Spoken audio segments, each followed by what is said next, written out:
தலைவர் ஆரம்பிச்ச நம்ம கட்சி தலைவருடைய மறைவுக்கு பிறகு அம்மா அதை தொடர்ந்து நடத்தினாங்க.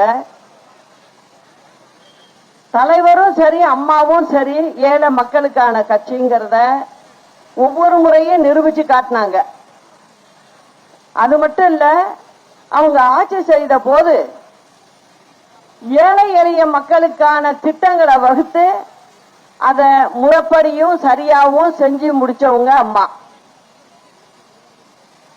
ரொம்ப ஏழைப்பட்டவங்களுக்கு விலையில்லா அரிசி கொடுத்ததும் அம்மா தான், 20 கிலோ.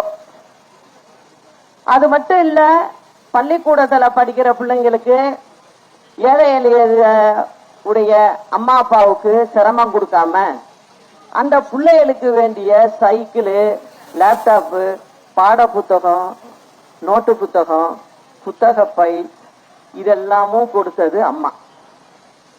இது எல்லாம் இப்ப திமுக அரசாங்கம் ஆரம்பத்துல வந்தது என்ன சொன்னுச்சு, எதையும் நாங்க நிறுத்த மாட்டோம், அந்த அம்மா சொன்னத அதை நாங்க தொடர்ந்து கொடுப்போம்னு சொன்னுச்சு.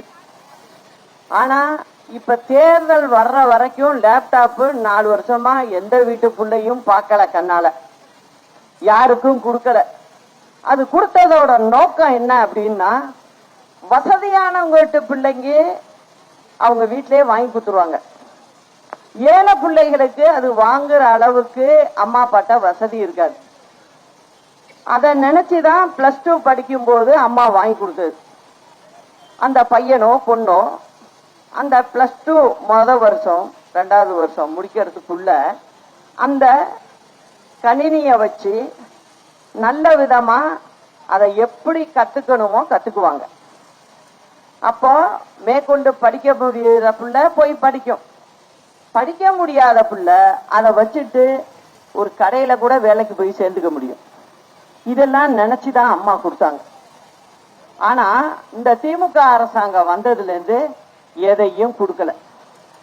அதே போல பாத்தீங்கன்னா விவசாயிகளுக்கு நான் அதை செய்யறேன் இதை செய்யறேன்னு வாக்குறுதியில கொடுத்துருக்காங்க.